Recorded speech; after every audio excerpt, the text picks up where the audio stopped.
बहुत सहनशीलता चाहिए। बड़ी वस्तु प्राप्ति के लिए छोटी वस्तु में कहीं राजी ना हो जाए, पहली शर्त। जैसे किसी को 1 अरब रुपया चाहिए, 100 रुपया दिया जाए तो कैसा लगेगा? उसे बुरा लगेगा। क्या होगा इससे? हमारी तो बहुत बड़ी संख्या है, मांग हमारी बहुत बड़ी है। ऐसे ही भगवत प्रेम प्राप्ति के मार्ग के उपासक को ब्रह्म पद, देवराजेंद्र का पद और सम्राट पद, योग की सिद्धियां और मोक्ष पद, ये भी बहुत ऐसे लगता है 100 रुपये के समान। 1 अरब की प्राप्ति वाले को जैसे 100 रुपया, ऐसे ही प्रेम प्राप्ति वाले को ये सब लगता है। इसलिए कह रहे मुझे ये नहीं चाहिए। दीयमानम न गृह्णन्ति, देने पर भी वो नहीं लेते। बिना मत सेवनम जना, बिना मेरी सेवा के वो ये परम पद भी नहीं चाहते, मोक्ष भी नहीं चाहते। इसलिए पहले तो उपासक को ये समझना है कि हमें चाहिए क्या। भोग मिला, भोग भोग लिए, जैसी वृत्ति हुई वैसे ही चल दिए, जैसा मन आया वैसे ही क्रीड़ा कर रहे हैं। तुम्हारा लक्ष्य क्या है? प्रेम। इतना महंगा है प्रेम, प्राण दिए यह प्रेम न पइए, ऐसो महंगो आय सखीरी। तुम इतने सस्ते बिक जाते हो। रसेंद्री के भोग, जनेन्द्री के भोगों में अपना लक्ष्य भूल जाते हो। तुम प्रेम प्राप्ति कैसे कर पाओगे? जो भूमा सुख का अधिकारी बनना चाहता हो, अल्प सुख का त्यागी होता है। जो अल्प सुख में रमण करने लगता है, भूमा सुख के अधिकार को खो देता है। भूमा सुख परमात्म सुख। जिसकी बुद्धि इतनी प्रवीण है कि हमारा लक्ष्य है प्रेम, तो प्रेम के आगे कुछ नहीं, कुछ नहीं चाहिए, प्रेम चाहिए। वो उपासक बिना किसी हिचक के, बिना किसी भय के, बिना किसी प्रलोभन के वो भगवत प्राप्ति कर लेता है। वो प्रेम प्राप्ति का बस दृढ़ निश्चय चाहिए। फिसलना नहीं है, ये ले लो, ये ले लो, नहीं नहीं, मेरा तो लक्ष्य प्रेम है, इससे क्या होगा। पर ऐसा नहीं है। वो प्रेम तो बाद में मिल ही जाएगा, पहले हमें भोग लेते हैं। बस यही त्रुटि जीवन को नष्ट कर देती है। यही कमी हमारी हमको आगे नहीं बढ़ने देती। नहीं, परमार्थ में थोड़ा भी नाम जप करने वाला, थोड़ी भी साधना करने वाला, उसको अनुभूतियां होने लगती हैं। चल चला चल राह में अनुभूतियों का ले सहारा, कौन तेरा साथ देगा, व्यर्थ में किसको पुकारा। परमार्थ के पथिक का कोई और साथ नहीं देता, उसकी अनुभूतियां साथ देती है। पर अनुभूतियां हैं नहीं तो धन साथ देगा, व्यक्ति साथ देगा, शरीर साथ देगा, रिश्ते नाते साथ देंगे।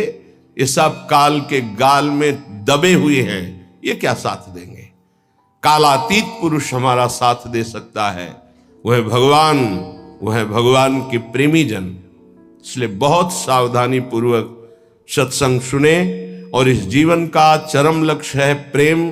उस प्रेम को हम प्राप्त करने के लिए कमर कसें। क्या ये संतों के पास नहीं जा सकते? क्या इनका अधिकार भगवत प्राप्ति नहीं? नहीं, इनके मन में भगवत प्राप्ति की कहीं किंचन मात्र लालसा नहीं। पद और प्रतिष्ठा, भोग और ऐश्वर्य, नाम और कीर्ति, बस इतना ही लक्ष्य है। इसलिए प्रेम मार्ग के उपासक को कभी इनका संग नहीं करना चाहिए।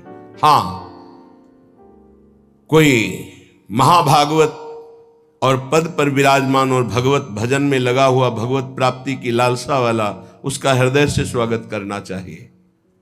ऐसा नहीं कि कोई हो ही नहीं सकता। अम्बरीश जी महाराज चक्रवर्ती, सम्राट और महाभागवत, बड़े बड़े महाभागवत राजा हुए। दशरथ जी महाराज चक्रवर्ती, सम्राट, वैसे महाभागवत कि भगवान उनके पुत्र श्री राम के रूप में आए। तो जो भगवान से विमुख है, केवल पद का ही अभिमान रखता है, राजपने का अभिमान रखता है, भोग ऐश्वर्य में घमंड में है, ऐसों का संग कभी भक्त को नहीं करना चाहिए। अभिमानिन ते न्यारे, भूत भविष्य लोक 14 में भये होए हरि प्यारे, 3 व्यवहार हमारो, अभिमानिन ते न्यारे। किमनो भूपई, मुझे क्या प्रयोजन है। एक ब्रज के भक्तों के चरित्र में आता है, एक संत की कुटिया पर राजा दर्शन करने के लिए गए, तो वो भिक्षा मांगने गए थे। दूर से उन्होंने देखा बड़ा राजा का वैभव, हाथी घोड़ा सब। लोगों से पूछा है क्या है? बोले राजा दर्शन के लिए। भागे और गांव में गए और कहा हमारी कुटिया में आग लग गई है, जल्दी बचाओ जल्दी बचाओ। गांव के लोग भागे, वहां गए तो देखा राजा समझ गए। उन्होंने हाथ जोड़ा और कहा महाराज क्षमा चाहते हैं, पर वो महाराज तो भाग गए, ऐसा कहकर वो दर्शन नहीं देंगे, आप चले जाइए यहां से। यदि आप अपना मंगल चाहते हैं तो महात्मा को कष्ट मत दीजिए, वो आपसे मिलना नहीं चाहते, आप चले जाइए यहां से। वो चले गए। किम भूपै, मुझे क्या प्रयोजन है? जो राजपद के अभिमान में है, किसी भी पद में, उससे क्या प्रयोजन है? अगर अभिमानियों का संग होगा तो अभिमान जागृत हो ही जाएगा। अभिमानियों का, पदाभिमानियों का संग होगा तो भगवद आश्रय छूट ही जाएगा पक्का। ले लो हमारा फोन नंबर, मैं तो आपकी आज्ञा पर चलूंगा, आप केवल फोन कर दीजिए, सब ठीक हो जाएगा। मर गया साधक। जीवन में अन्य आश्रय आना अपनी साधना से भ्रष्ट हो जाना है। एक भरोसो एक बल एक आस विश्वास, एक राम घनश्याम हित चातक तुलसीदास। एक ही भरोसा, एक से ही आशा, एक से ही विश्वास, एक से ही संबंध हमारा मात्र आराध्य देव, बस। अन्य का कहीं आश्रय हुआ तो उपासक गिर जाएगा, पक्का गिर जाएगा, और गिरते हुए देखा है। श्रीपाद प्रबोधानंद जी महाराज कह रहे, नु देवादि भिरवा, मुझे इन देवताओं से भी क्या प्रयोजन है? श्रीमद् भगवद गीता जी में भगवान कहते हैं भूतों को पूजने वाले भूतों को प्राप्त होते हैं, देवताओं को पूजने वाले देवताओं को प्राप्त होते हैं। तो देवलोक स्थायी लोक नहीं है, स्वाप्निक है। देवादिभिर्वा स्वप्नैश्वर्योत्फुल्लितैः, जैसे स्वप्न में आप पहुंच गए, बहुत सुंदर मकान, बहुत सुंदर सुंदरियां, भोग ऐश्वर्य, जब जगे तो कुछ नहीं है, ऐसे स्वप्न का विलास स्वर्ग है। एक अच्छा सुखद स्वप्न, जहां पुण्य खत्म हुए, मृत्युलोक के विसंति, आंख खुला, कुछ नहीं। इसलिए मुझे देवताओं से भी क्या प्रयोजन है? क्या दे देंगे? क्या भगवान की प्राप्ति करा सकते हैं? क्या भगवत प्रेम दे सकते हैं?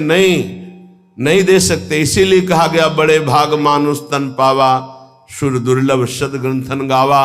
ये देवताओं को भी दुर्लभ है मनुष्य देव, क्योंकि इससे हम भजन करके भगवान को प्राप्त कर सकते हैं, वो नहीं।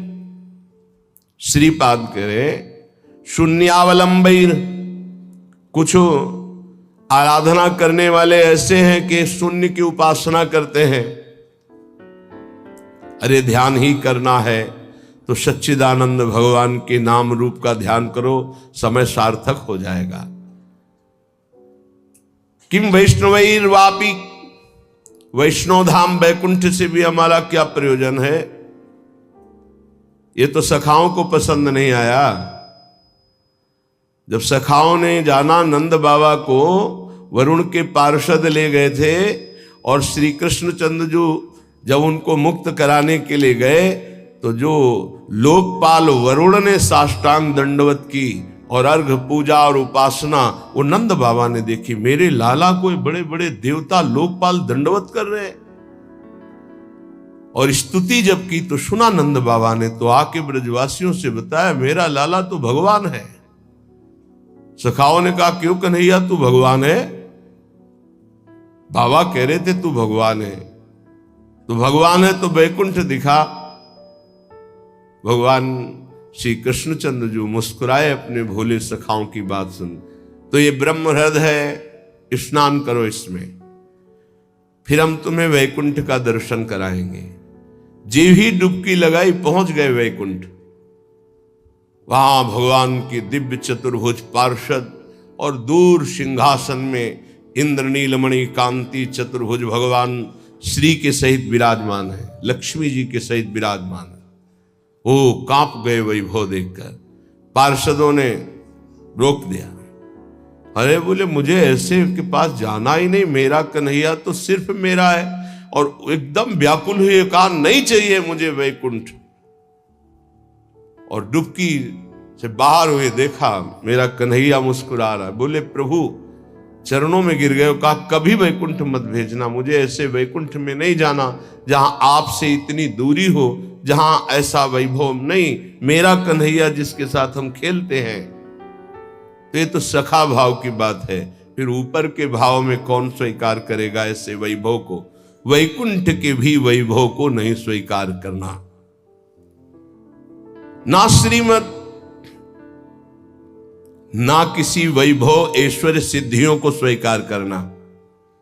तब वृंदा कानन एकांत भाजाम, तब वृंदावन के एकांतिक प्रेम की प्राप्ति होती है। एकांतिक, प्रिया प्रीतम, श्यामा श्याम।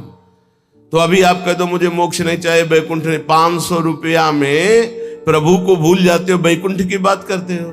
मोक्ष जानते हो किसे कहते हैं? अभी जाना ही नहीं मोक्ष किसे कहते हैं। जरा से लौकिक सुख में तो घुटने टेक देते हो, मोक्ष सुख के त्यागी कैसे हो गए?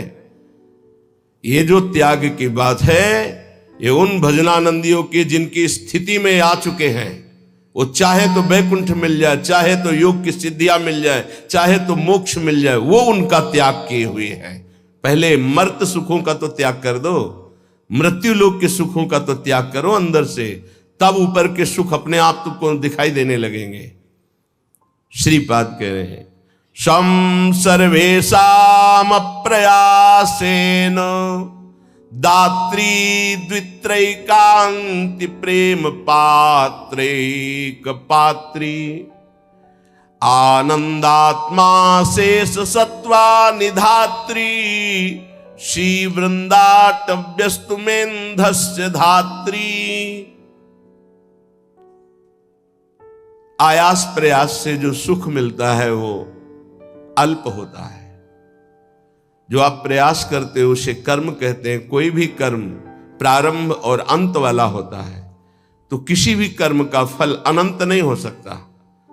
वो प्रारंभ और अंत वाला ही सुख देगा। अनंत सुख की प्राप्ति कर्मों से नहीं होती।